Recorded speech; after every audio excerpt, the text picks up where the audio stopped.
সব আমার। এই হাল্ক, তুই সব খেয়ে নিলি, তোর ভাই খাবে কি? তোর ভাইয়ের জন্য খাবার নিয়ে আন। ঠিক আছে, আমি খাবার আনতে যাচ্ছি। এই যে ভাই, আপনি কি কালীপুর মাছের ঘাটে যাবেন? হ্যাঁ যাবো, ওঠেন। ভাই মাছ কত? 500 টাকা। 200 টাকার মাছ 500 টাকা চাও? আমি নিজে পুকুর বানাবো। এখানে একটা পুকুর বানাবো। সোহাম, যারা যারা সাবস্ক্রাইব করেছে তাদের বাড়ির পাশের নদী থেকে পানি নিয়ে আস। এই যে গাড়ির সব পানি গর্তে ফেলে দিচ্ছি।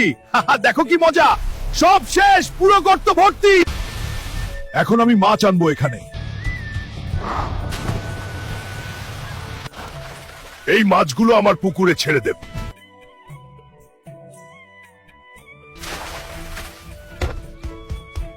দাদি, আমি মাছের ব্যবসা করব। খুব ভালো, বাজারে গিয়ে মাছগুলো বিক্রি করে আয়। এবার নদীতে ঝাঁপ দিই। অনেক মাছ পাওয়া গেল, হাড়িতে রাখি, এবার বাজারে যাই। দাদি, আমি মাছ বিক্রি করে আসছি। হাল্ক, মাছগুলো কত দাম? এই নিন। ধন্যবাদ হাল্ক। দাদি দেখ, টাকা এনেছি। শোনা আমার। ধামরা হাল্ক অনেক কষ্ট করে মাছের ব্যবসা করে। আপনারা সবাই ভিডিওতে লাইক দিন। আপনারা সাবস্ক্রাইব করুন, তাহলে আমি অনেক খুশি হব।